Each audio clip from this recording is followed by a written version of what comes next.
Alors, j'en discute avec l'ambassadeur du Canada à l'ONU, Bob Rae. Bonsoir, Monsieur Rae. Bonsoir. Alors, revenons, si vous le voulez bien, sur la résolution de l'ONU sur l'Ukraine. Hier, les États-Unis se sont rangés du côté de la Russie et de la Corée du Nord, notamment, pour voter contre. Ça faisait longtemps que ce n'était pas arrivé. Quelle a été la réaction dans la salle?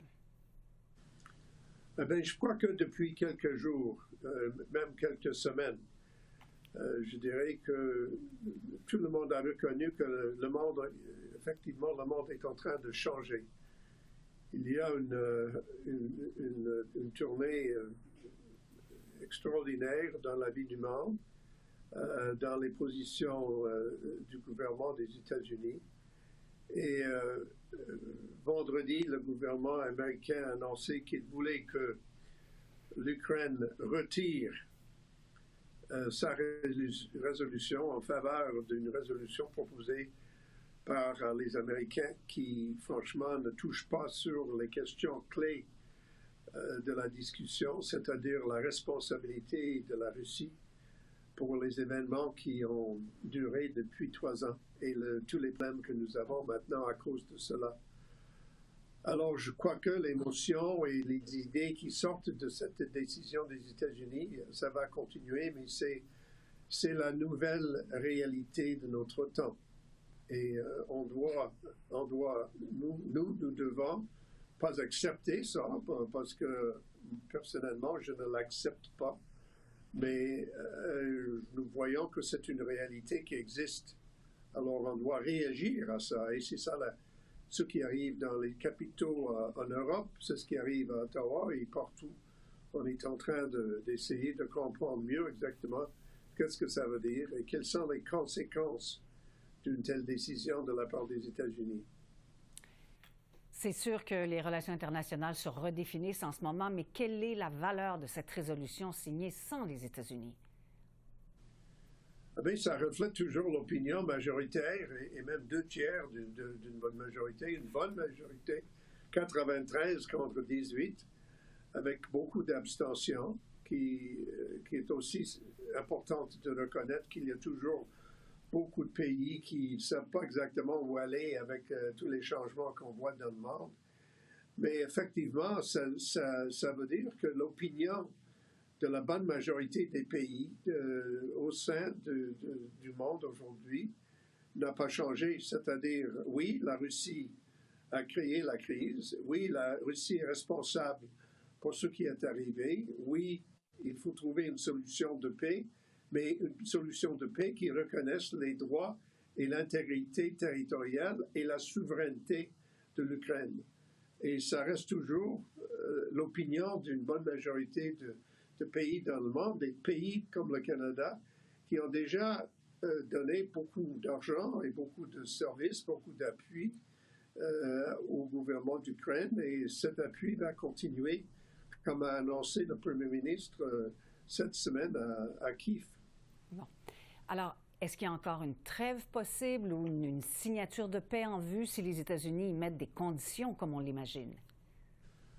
Ben, c'est clair que le président des États-Unis est déterminé de faire un nouveau deal avec M. Poutine, qui va toucher sur beaucoup de sujets, non seulement l'Ukraine. Mais pour nous, l'essentiel, c'est que c'est pas possible d'avoir une paix sans l'Ukraine. Et pour moi, ça, c'est la question la plus importante. C'est que l'Assemblée générale, l'ONU, a insisté que l'Ukraine doit être au cœur de ces discussions, qu'on ne peut pas arriver à une conclusion sans avoir l'appui et la reconnaissance et la participation active du gouvernement d'Ukraine. Autrement, c'est impensable. On ne peut pas vraiment penser même la possibilité d'une solution qui n'inclut pas l'Ukraine du point de vue d'un partenaire, un pays souverain, un pays indépendant, qui doit être traité avec dignité et reconnu pour ce qu'il est.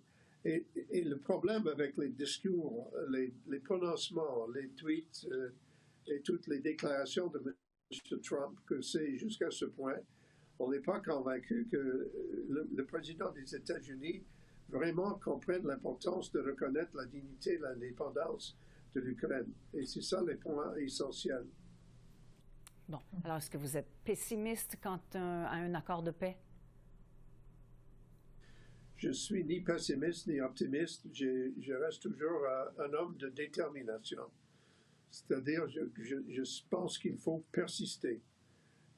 Et c'est le Canada qui a refusé directement dans nos discussions avec les Américains la requête qu'ils ont faite de nous de pousser l'Ukraine à retirer leur résolution. Et nous avons dit clairement non, on ne va pas faire ça. On ne va jamais abandonner l'Ukraine. Et c'est à l'Ukraine de déterminer sa position et ses options. Et ça reste toujours le cas. Et avec cette détermination, j'ai confiance que ça va, la situation peut améliorer.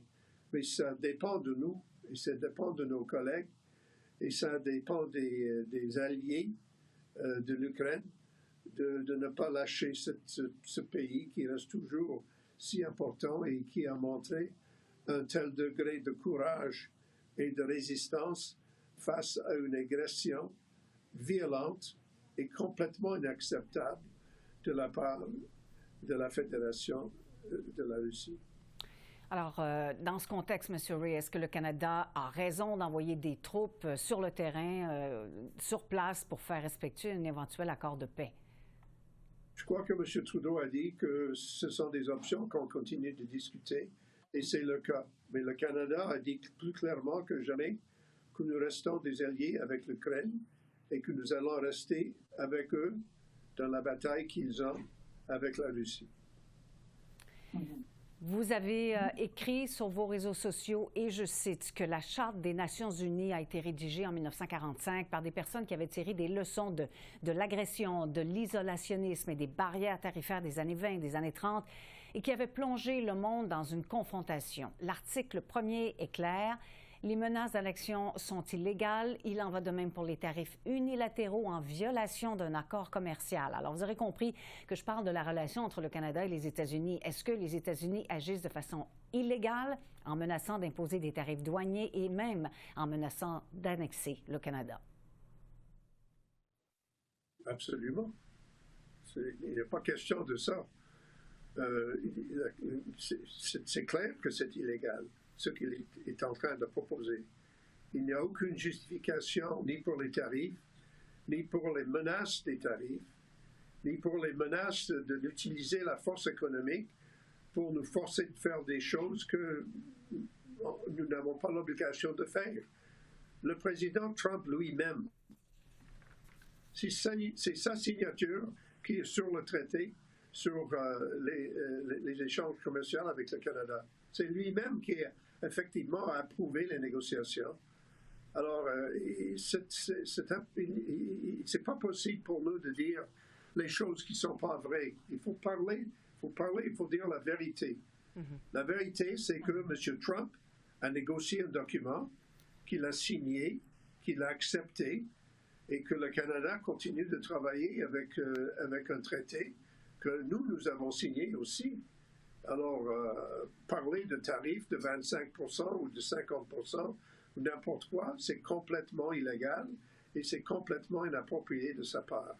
Et oui. le Canada va répondre, comme M. Trudeau a dit clairement, il va répondre clairement à ces actions. Et nous allons répondre à ces actions parce que ces actions n'ont pas de base légale dans notre système de justice et dans nos affaires commerciales avec les États-Unis. Merci beaucoup, M. Bob Ray, de nous avoir accordé cette entrevue aujourd'hui. Merci.